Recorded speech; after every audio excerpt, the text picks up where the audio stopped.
Hi, hello, welcome back to my channel. If you don't know, my name is Kat, and today I am doing a very unusual video for my channel. I am talking about 40 authors who are problematic. I will just go ahead and tell you what the problematic umbrella entails. This also acts as a trigger warning for anyone watching this video. So I will be talking about people who are racist, colonist, anti-Irish, anti-Semitic, white supremacists, pedophiles, performed blackface, misogynists, homophobic, transphobic, sexual abusers, physical abusers, emotional abusers, liars, TERFs, which are trans-exclusionary radical feminists, cultural appropriators, historical appropriators, bullies, stereotypers, plot stealers, and cover stealers. So those are the types of problems that you are going to hear about from me today. So we have two main parts to this video, problematic as people and problematic as authors. And then there are, breakdowns within each. If you just want to read a book and not think about the context or what kind of person the author is, then probably don't watch this video because there might be some of your favorite authors on here. But if you are like me and you do not separate art from artist, then I think this is a very important list because a few of these I only recently found out about, and one of these authors was on my best of 2020 list, so it's quite shocking actually, and that's the reason why I wanted to make this video. For every single person I mention, their links to articles detailing what I'm talking about will be down below. So let's start out with problematic as people, where I just can't agree with what they're doing as a human being. So let's start out with the classically bad section. So first up, let's talk about Rudyard Kipling. Okay, so Rudyard Kipling is a colonist, misogynist, and a racist. Next up, H.P. Lovecraft is racist, anti-Irish, anti-Semitic, and a white supremacist.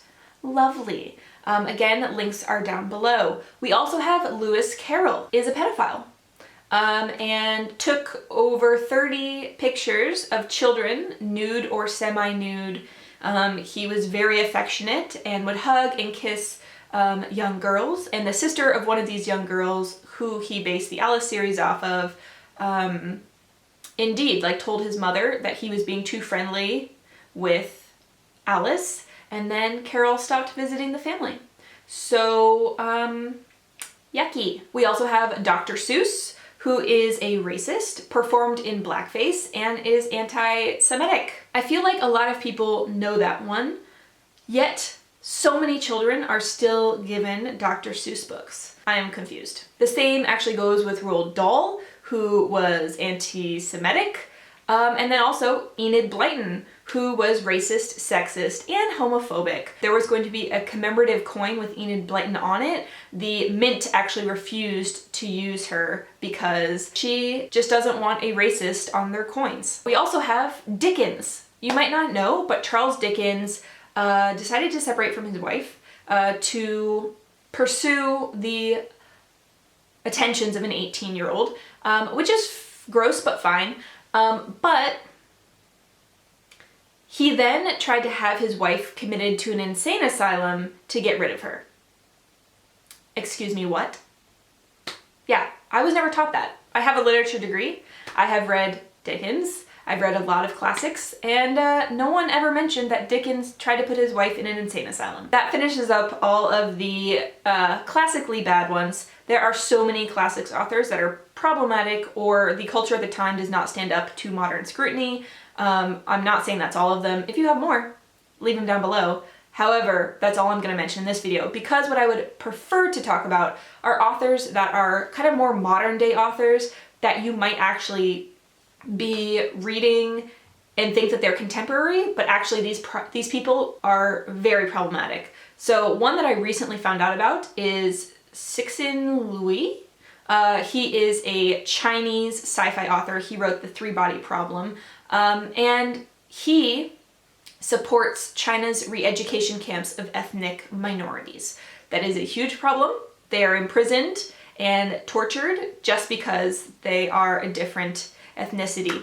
And gross. And it also is gross that Netflix continues to work with him and he's just making so much money and horrible person.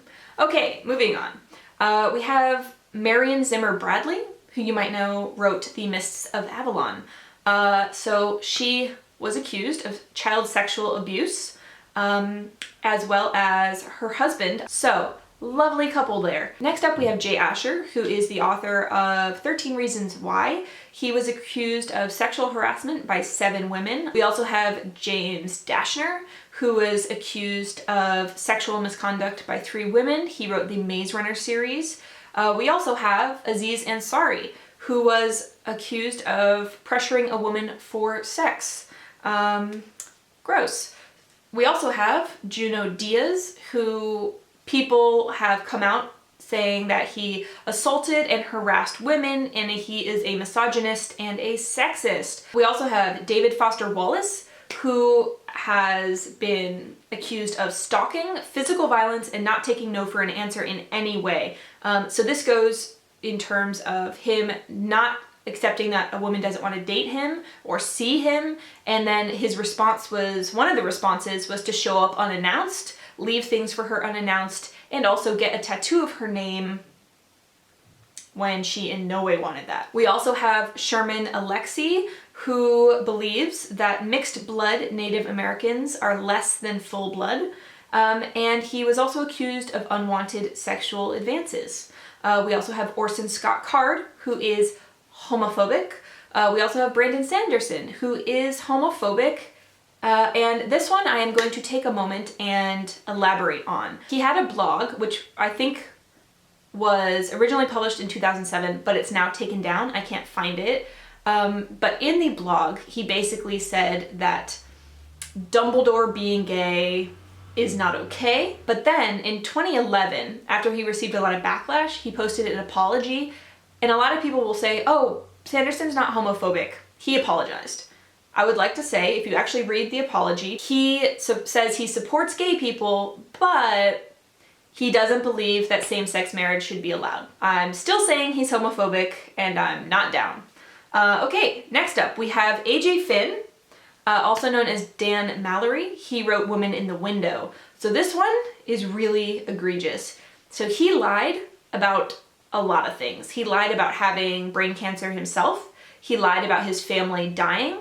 He lied and lied and lied in order to get extensions, to prove why his grades weren't that good, to seek out publishing deals. All around, really gross.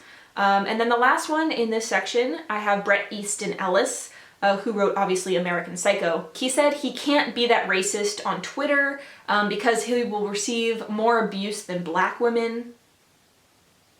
No.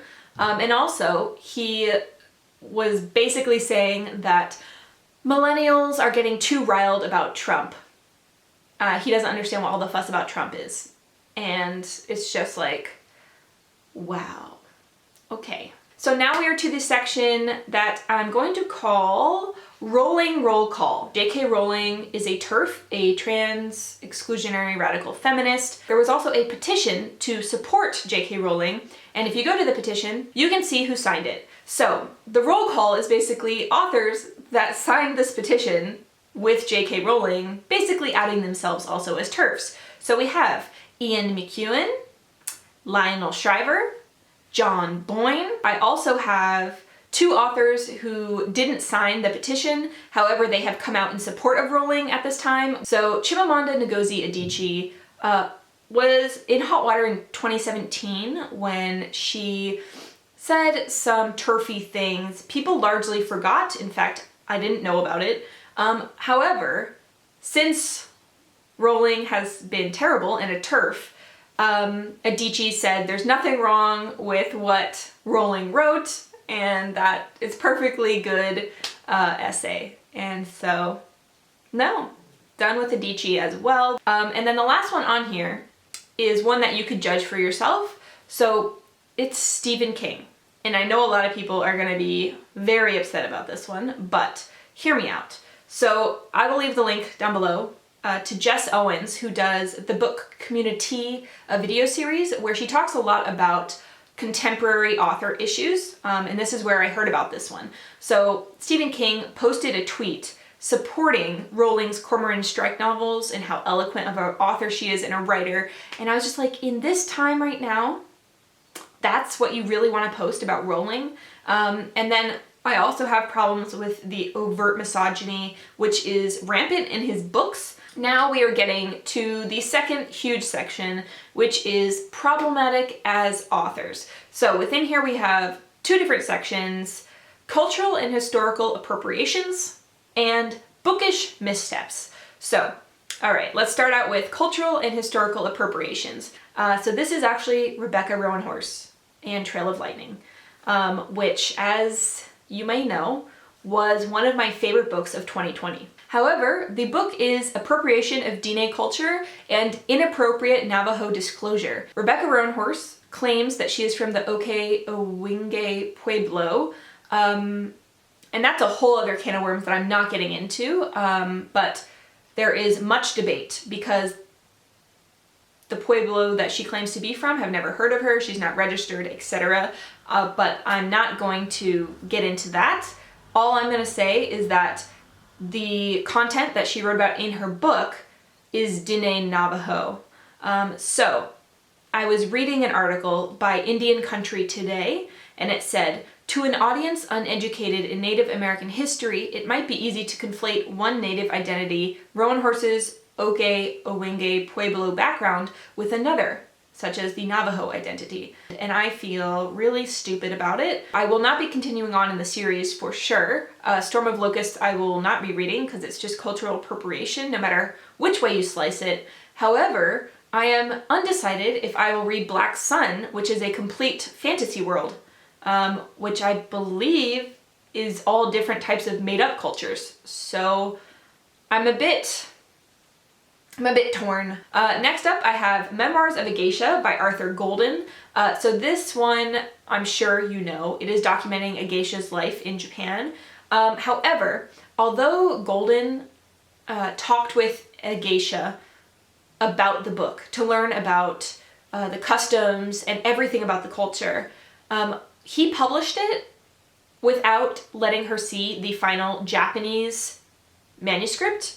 So she never saw, because it was originally written in English. And when it was published in Japanese, she was just appalled because it is riddled with errors about geisha life, although he had conferred with her. So he says that it is fiction and that any errors are because he kind of took artistic license, but because he says it's like based on this geisha's life, she feels like he appropriated the parts of her life and cherry-picked the things that would look good, and then he made up other parts that she said actually make her look bad. So like she feels really awful about it and like hates the book, and she wishes it would be retracted. Next up, I want to talk about American Dirt by Janine Cummins. This is cultural appropriation of Mexican culture. I feel like a lot of us know about this one because it made big news, because a lot of it was stereotyped or incorrect. Like she clearly didn't have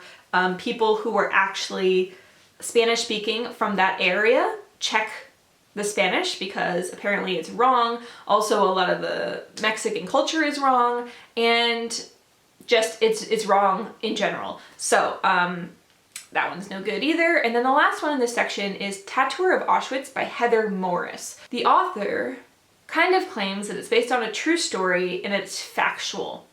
And some of it is factual. However, many aspects of it, very important aspects such as timing, dates, and the actual number which was tattooed on the actual Auschwitz prisoner, are incorrect.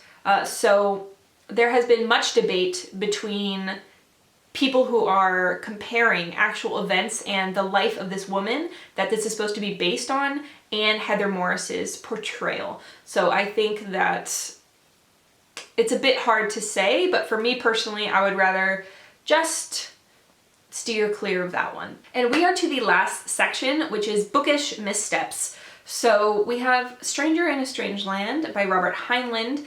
This has egregious misogyny in here. For instance, one of the quotes is, 9 times out of 10, if a girl gets raped, it's partly her fault. I'm sorry? No. All right, moving along. Mackenzie Lee, A Madness Blooms. So she misgendered and dead-named a trans character on the dust jacket of her arcs for this book, which is obviously super problematic, but then when people called her out for it, she doubled down, which makes it so much worse. We also have Sean David Hutchinson, who, there is a lot here to unpack, but basically in his book, The State of Us, there is racism, stereotyping, it's completely tone deaf, and then outside of the book, but about the book, he publicly dragged his asexual sensitivity reader, which is not okay in any shape or form. It's completely unprofessional and just garbage behavior. We also have, in the romance community, Seven Rue / Vanessa Sienna, who has been online bullying from multiple fake accounts in order to take down people who give her bad reviews or also competitors. We also have Date Me Bryson Keller by Kevin Van Wy. This is a bit of a contentious one because the plot seemed very similar to the manga 7 Days. And a while ago, I said I wouldn't read this because of that I thought the author had stolen the plot and wasn't giving credit. And a lot of reviewers say that only that general idea is the same. However, later, in response to the criticism, the author did in fact say that it was heavily inspired by 7 Days. I feel like the author wouldn't have mentioned that it was inspired by 7 Days if people hadn't called him out. So, to me that's problematic. Let me know your thoughts down below. We also have A Deadly Education, which I thought was just horrible in general, like just a bad book. But it did have a lot of racist stereotypes about dreadlocks and about cleanliness and about different cultures. I will leave the video that Jess Owens did at Book Community obviously down below. She pulls exact screenshots and different people's responses so that you can see more fully. Next, I want to talk about Francina Simone's Smash It, which has cultural Hawaiian stereotyping and tone-deaf horrible phrasing. So the Hawaiian stereotypes you can see in Jess Owens' video, again, which I will leave link down below, but I do have the tone-deaf horrible phrasing. So the phrase is, his parents are Israeli and Palestinian, damn, I'd let him holy war up in me. Who thinks to write that? We also have Breasts and Eggs by Mieko Kawakami. I was watching a Jen Campbell video and I actually cannot find it. I can't remember which one it is because it's not a dedicated video. I'm very sorry. She said that there is a scene in which the main character is watching a trans person and trying to see if they are passing or not by examining their body and their dress and their motions. It's a very transphobic. We also have Rainbow Roll, who has been accused of fetishization of Korean characters in Eleanor and Park, as well as Veronica Roth. The Carve the Mark has some racist content. She has also said that chronic pain is a gift. And then the last one I want to talk about is LJ Shen. Again, Jess Owens has a video with screenshots about LJ Shen stealing the plots and covers from other writers and passing it off as her own. I would love to know your thoughts down below. Are you the same as me and you do not separate artist from art? Or is there kind of a gray area where you would buy from an op shop or read from a library, but you wouldn't buy it? Or do you completely separate it? Let me know your thoughts down below. I look forward to hearing from you and I will see you in another video soon.